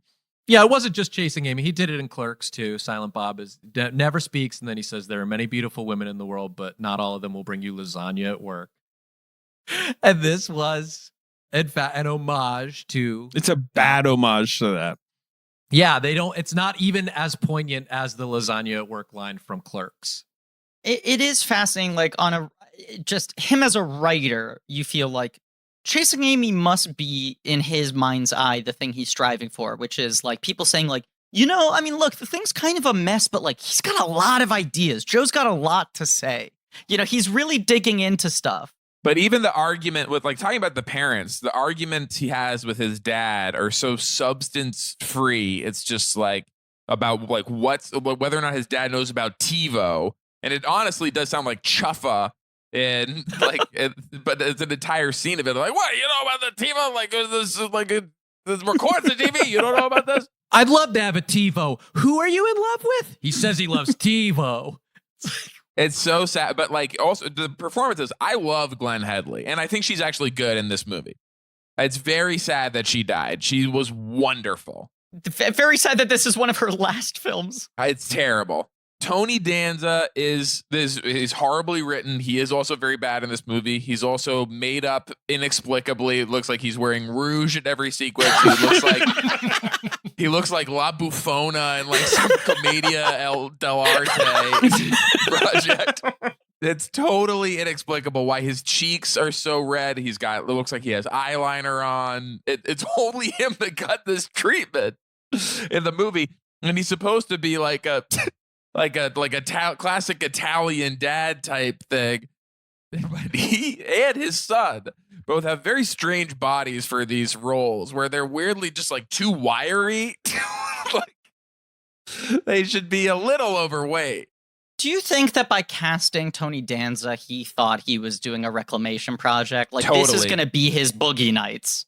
Yes, he absolutely. I mean, remember, this is one of the cast members he actually has a connection to, because Danza is in Angels in the Outfield. Yeah, it's one of the only ones where he's probably like, "Hey, Tony, you want to do me a favor?" But yes, I think he said, "Hey, Tony, let me do you a favor." Yes, absolutely. I do not think it was ever framed as I owed you one, and now I won't anymore. Yeah. There was at least one Sundance party where someone was like, I mean, Danza's pretty good in Don John. Like, you know, I didn't see that coming. Danza and Don John, like that.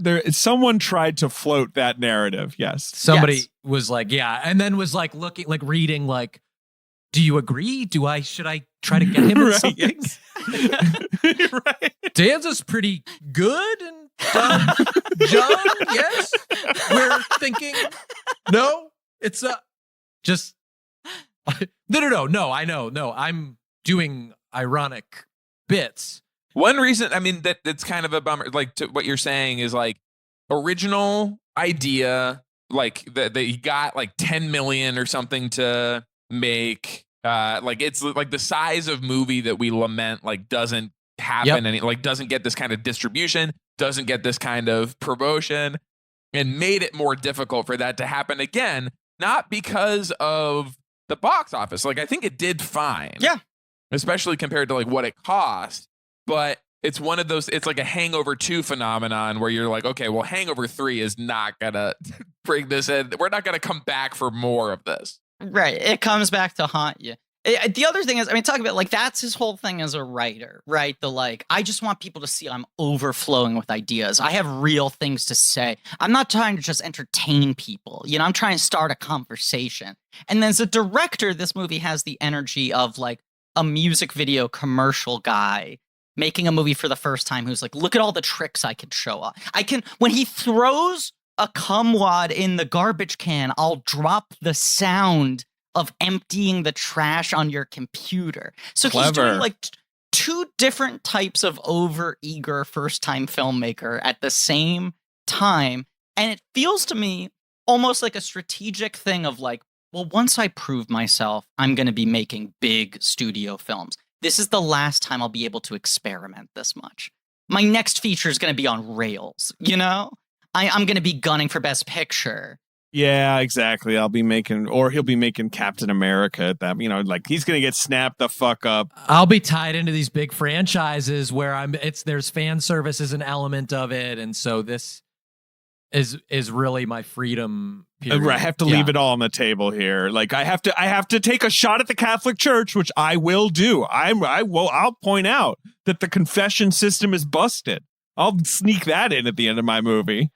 So the same fucking prayers for everything. Mm-hmm. We all thought everyone's been saying this works, but I'm saying it's a little bit arbitrary, maybe. Speaking of busting, one more thing about his understanding of jerking off. This is a guy who jerks off all day long, every single day, 11, 15, 20 times a day. But he also goes through a period where he nuts in every single pair of pants that he has because of his girlfriend like rubbing her butt on his crotch or whatever. This is a guy who does nothing but ejaculate all day and is still brought to completion. Has no tolerance. Every pair of pants through two pairs of denim, through 2 layers of denim. Also in that same period, like, so he's not allowed to use his computer at home anymore to watch porn and jerk off. But he is addicted to porn, so he's watching it all the time in public. It's I thought it was an excellent delivery when Julianne Moore does sit down next to him in class and goes like, were you just watching 2 people fucking on your phone? Yeah. Like seamlessly, because he's being a dick to her and he's being like high status, and then she just like drops it and goes like, were you just watching people fuck on your phone? And he's like, no. And it's not mean, but she totally takes the power. But are we to believe that he's like jerking off in his car? Like, is that what's going on? Like, is this like now right? It's become like shame level shit where it's not just this guy's addicted to porn. It's like there are weirder things going on here in terms of that compulsion combined with his seeming revulsion at the idea of real people.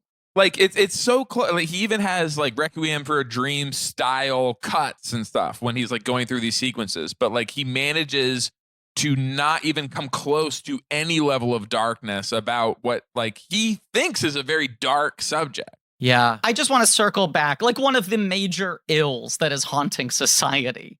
Like this movie is him saying like, we have to talk about our young men. What's happening to them. I just want to circle back quickly and point out, because attention paid properly to how quickly the guy busts a nut, dry humping through 2 layers of denim.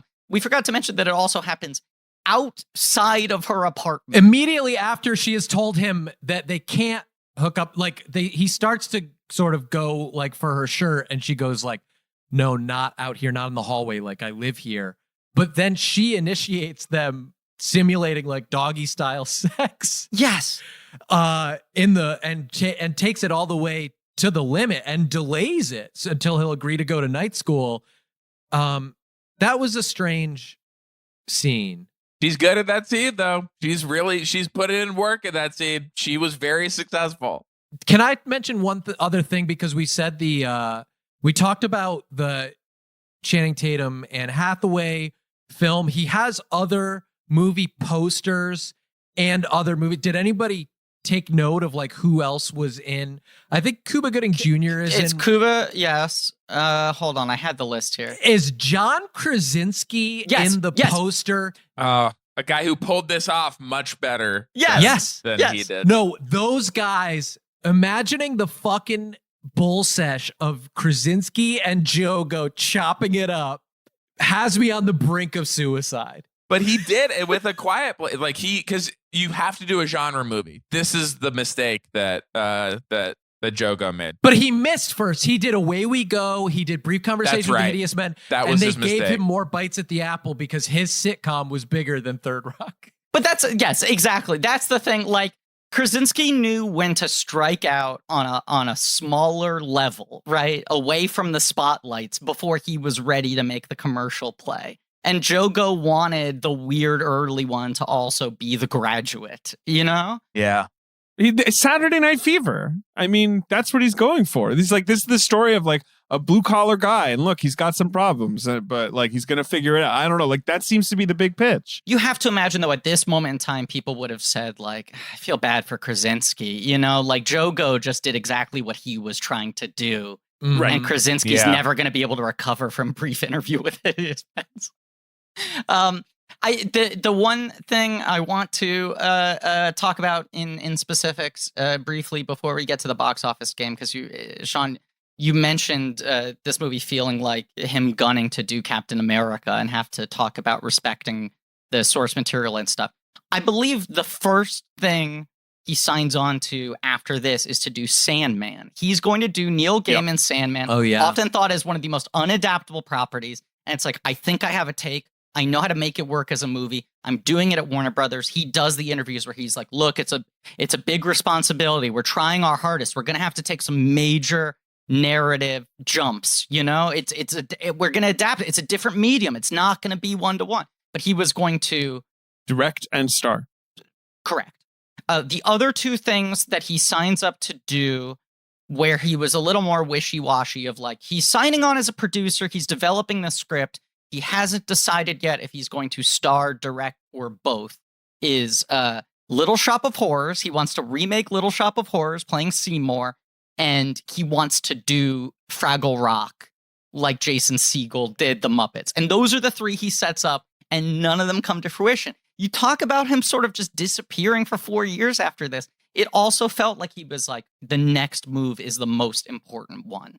I would love to talk about this. I have to go. I'll let Sean take us out. Thank you for having me on the show. This was so much fun. Later, Hayes. Get out of here, Hayes. Bye. Thank you. But isn't it true the Little Shop of Horrors is being remade with Captain America, Chris Evans? Correct. And also, Sandman is now being done on HBO Max as a TV show. And Fraggle Rock, they did as a TV show on Apple. Like all three of his projects, just other people took them over. Yeah.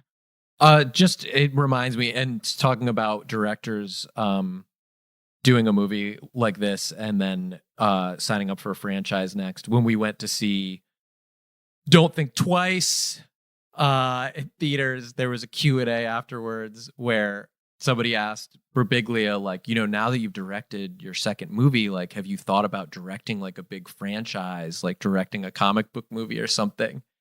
And his answer was not like, they wouldn't let me. His answer was, he went, I mean, would you really want to watch that? Like, do you think that's better than this? Wow. And pointed at the screen where his movie had just played. And I felt bad for the person who asked, because like, clearly, yes. Like, That's what they thought, right? They were like, asked you the do question, good like, job. yes, like, it's just like, they just paid to see your movie, and you're just like, you shithead, like, you fucking watch that? And it's like, Your taste whoa. is garbage. Yeah. It's like, well, yeah.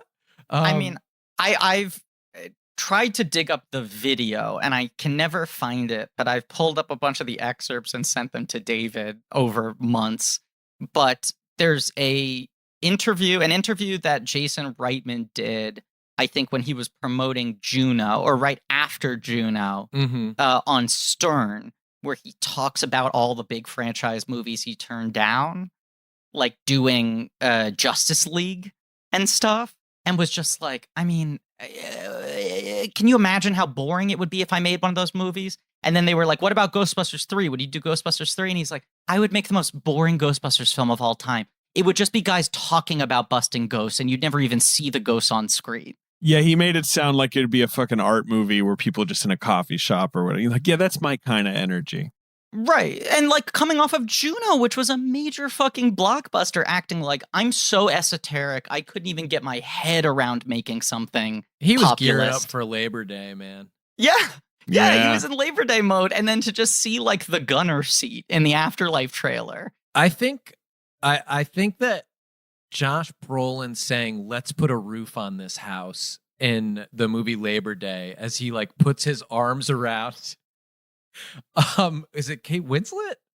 To put the top on a pie that they've been making together might be the biggest laugh I've had watching a film in like the past 10 years. And might arguably was a career ruining moment for Reitman. Yeah. I found an interview with Joseph Gordon-Levitt that was done this year, last 2020, for the like airplane movie he was on. Remember that movie, 7500, where it's billed as like why he took a break from Hollywood, right? Like, so it's like, okay, what's the secret? Why did he take a break from Hollywood? And it seems to be just like he like took a break. Like there's no secret here at all. So I think, Griffin, you are right that he got a little paralyzed trying to pick his next big move. And he got wrapped up in that. That was an idiotic move because Sandman is unadaptable for a movie because it's too sprawling. Like, and I remember like that script got torn apart online, or right. It was like Goyer or Jack Thorne was involved.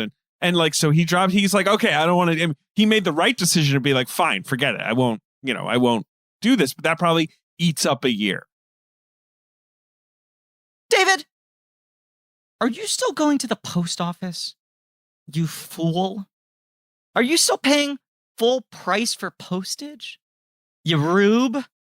Well, thanks to Stamps.com, you don't have to anymore. You can mail and ship anytime, anywhere, right from your computer. You jamoke. You could send letters, ship packages, and pay less, a lot less, with discounted rates from USPS, UPS, and more. You dolt. Because Stamps.com saves businesses thousands of hours and tons of money every year. If you're not too stupid to take the deal. Because Stamps.com brings the services of the U.S. Postal Service and UPS right to your computer, dum-dum. It's a must-have for any business, whether you're a small office sending invoices, a side hustle, Etsy shop shipping out orders, or just navigating this hybrid work life. Stamps.com can handle it all with ease. No wonder over 1 million businesses choose Stamps.com for their mailing and shipping. You silly pants. You simply use your computer to print official U.S. postage 24/7 for any letter, any package, any class of mail, anywhere you want to send. Once your mail is ready, just schedule a pickup or drop it off. It's that simple. And, you can do it on your computer, and you can do that. You can bring your computer anywhere, even if you want to go sit in your dunce corner with a paper cone hat and a stool, your tongue sticking out like a dummy. Because with Stamps.com, you get discounts up to 40% off post office rates, up to 66% off UPS shipping rates. Not to mention, Stamps.com is a fraction of the cost of those expensive postage meters. I use it for the Mug of the Month Club, a growing business that just consists of me and my friend Max Skolnick sending each other a mug once a month. Stamps.com is a no-brainer. Sounds like you would like it, David. Saving you time and money. It's no wonder nearly 1 million small businesses already use Stamps.com. And over 1 million no-brainers. That's people without brains. It's so simple, even the brainless can use it. Okay, I'm just going to demand that you stop wasting time going to the post office and go to Stamps.com instead. Okay, there's no risk. And with my promo code CHECK, you get a special offer that includes a 4-week trial plus free postage and a digital scale. No long-term commitments or contracts, you quisling. Just go to Stamps.com, click on the microphone at the top of the homepage and type in CHECK, CHECK. That's Stamps.com, promo code CHECK. Stamps.com. Never go to the post office again, you dumb, stupid, dumb, silly, dumb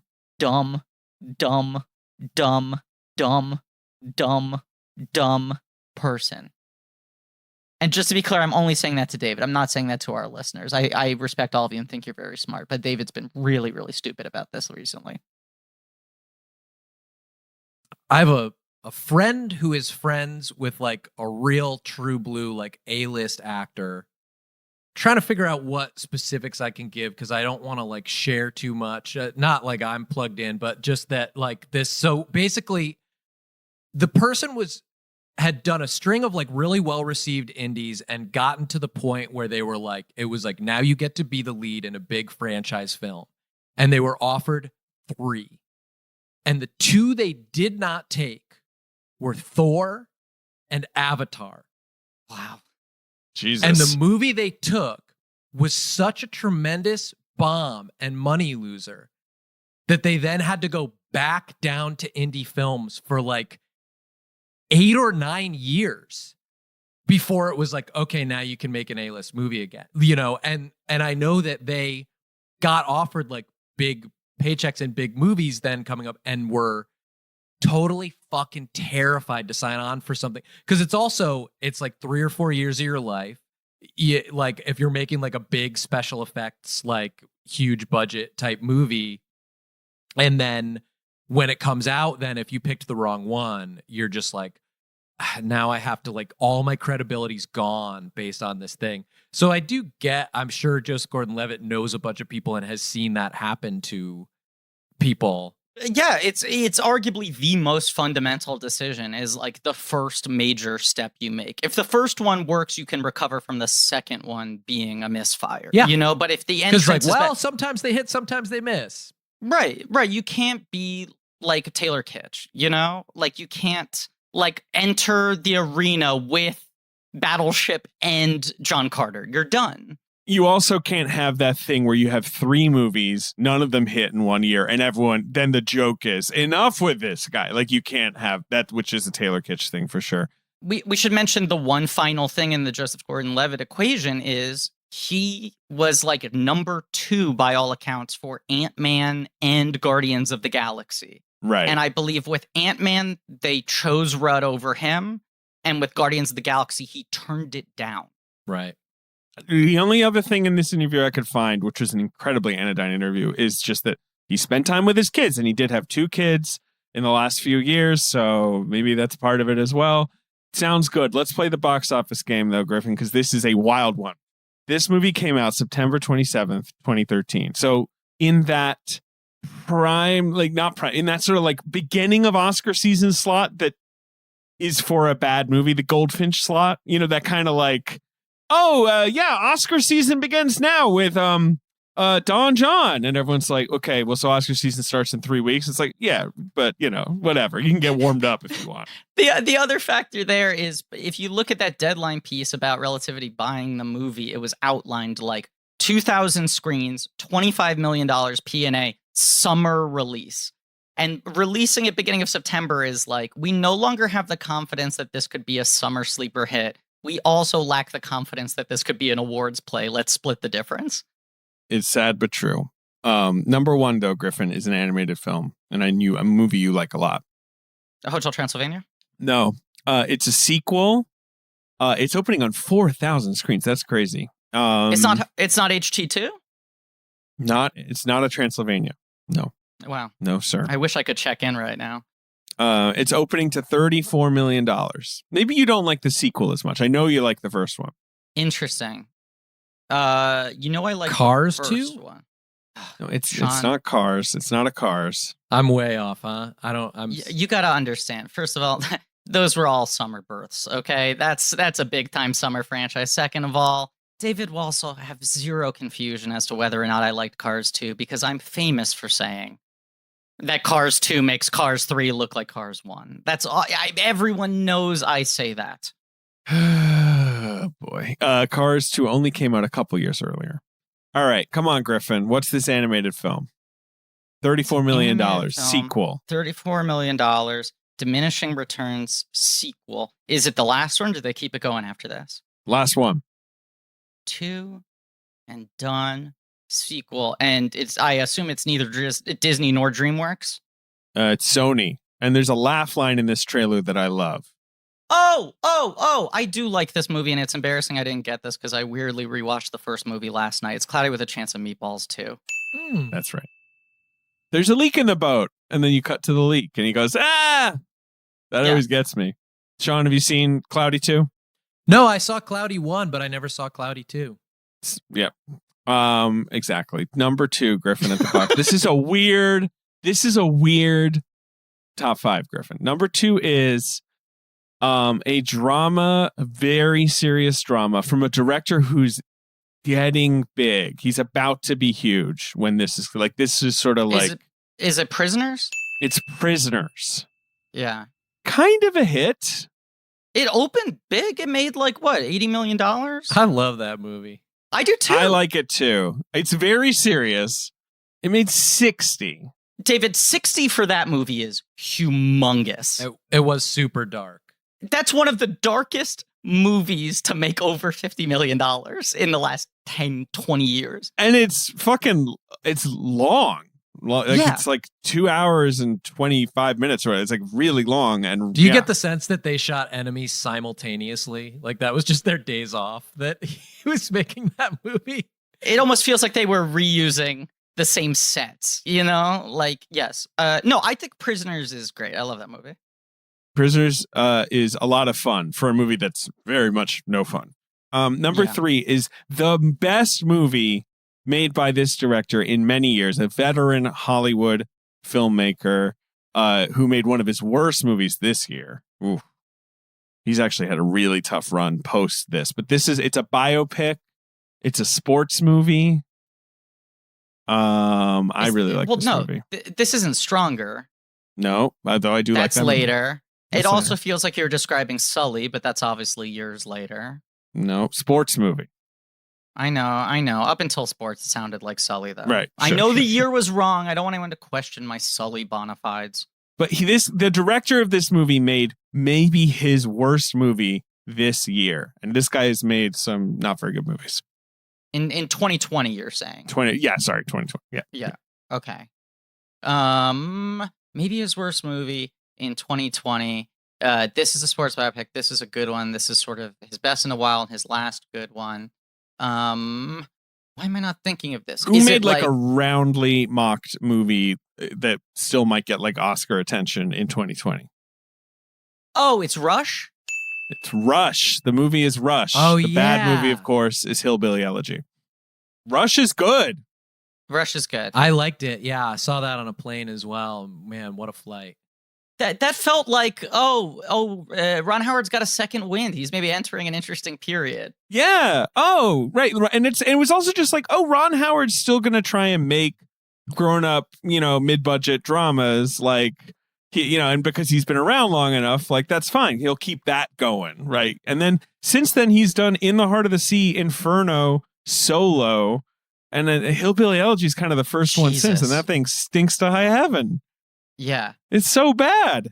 Something you guys might like, I don't know if you've seen it or if you wouldn't be interested, but I was told by a director friend that Ron Howard's masterclass on directing is incredible. So and he's good. He's like, anytime I know somebody who's like about to direct their first project, I'm like, go watch the Ron Howard masterclass, because like he breaks down the way he shot like some Frost Nixon sequence, and you're just like, it's super practical, it's super clear, and you're like, oh, I understand this better. That's the thing with him. If you point him at a good script, he will probably give you a good to great movie. Like, he's not bad with actors. He obviously has been doing it forever. And if you give him a shitty script, you're in trouble. I don't know. He's like a good craftsman with bad instincts.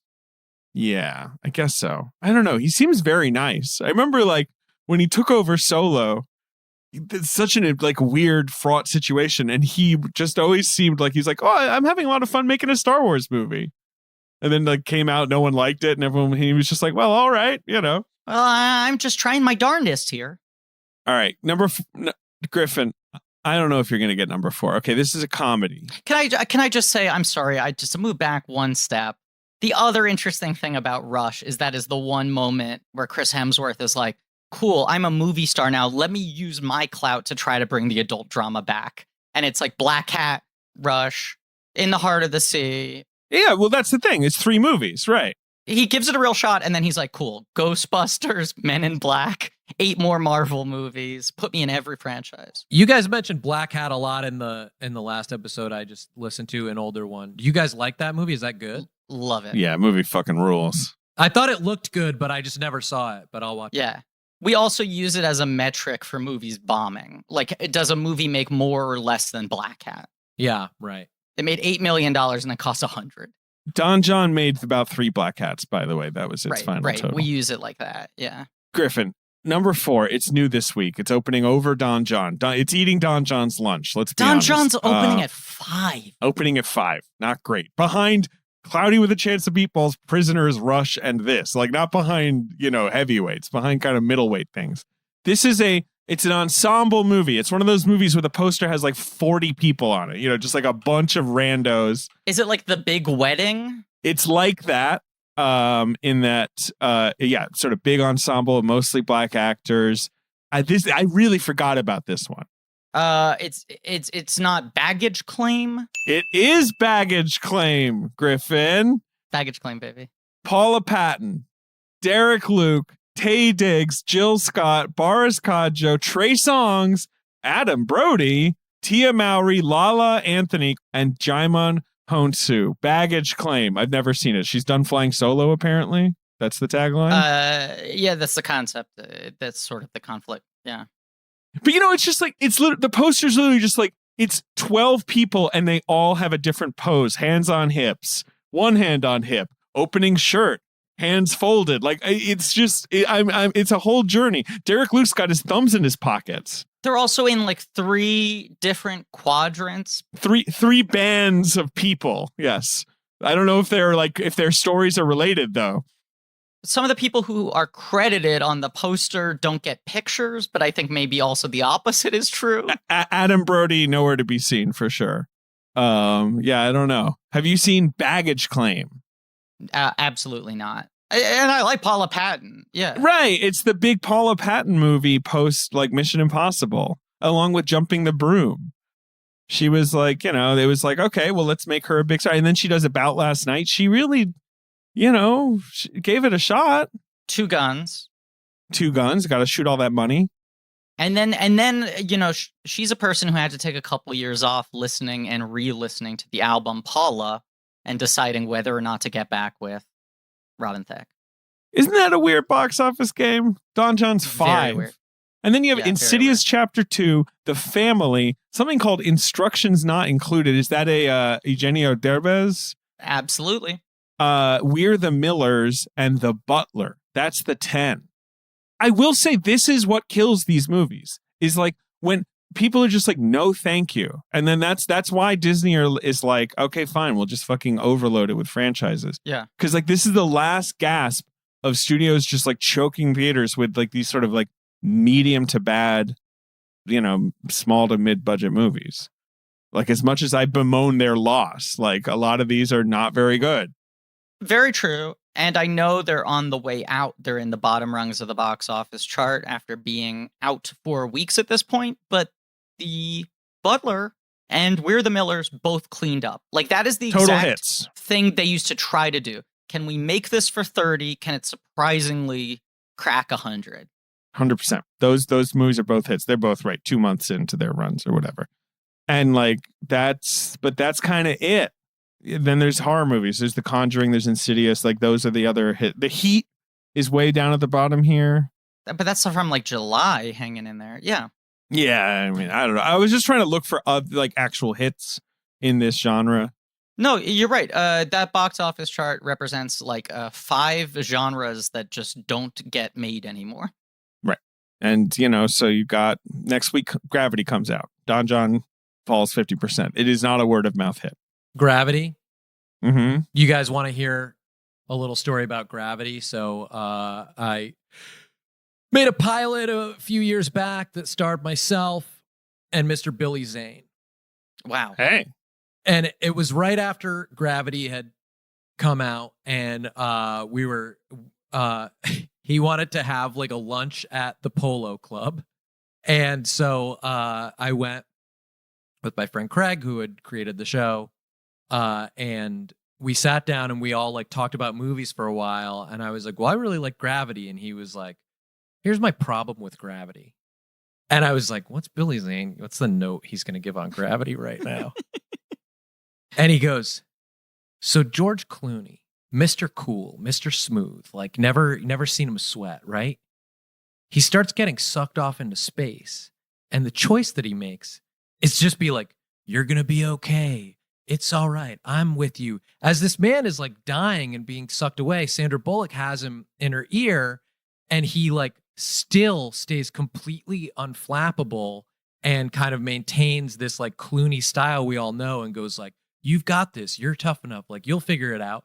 He goes, now imagine the movie if in that opening like 20 minutes, for the first time in the history of his career, you had heard George Clooney lose his fucking shit and be like, I don't want to fucking die. Like start like crying. And Sandra Bullock has that in her head. And for the rest of the movie, as she's like going through all these trials, that's what's coming for her on the other side. If she doesn't make it through, if she gets sucked out, this guy who was like so much more level-headed than her, she's heard him break down. So what does that mean for fucking her? He's like the tension and the fear you would feel throughout that experience would be like so much more heightened and effective. And I was like, holy shit, Billy Zane's a genius. Like he's so right. Like Billy Zane could have got in there and fucking punch this shit up. He's telling truths Hollywood can't hear. Hollywood's just like, no, we can't. George can't do. We can't show them George like that. People would walk out of the theater. Billy is like, this is how you make it more visceral. And they're like, it's too much, Billy. I know you're right, but it's too much. It would have been so powerful. And I was like, dude, it's just really. And I think about it every time I think about that movie now. That's so funny. But anyway, yeah, Comedy Central passed on the pilot. Dom was in it with me, Dominic, myself, and Billy, and they weren't ready for what we had to say. Well, clearly, I mean, if Zane's made some enemies, I think, for telling too many truths. And that's what we realized. That's my takeaway from the story you just told, because there has to be some reason that all of Hollywood isn't listening to Billy Zane. I know, on right? every subject. Yes. The guys got it, man. Anyway. Sean, thank you so much for being on the show. Dearly departed Hayes, thank you so much for being on the show. Fuck him. You guys are now, you have your like a Patreon network, your whole sort of lineup. That's right. Patreon.com/The Flagrant Ones.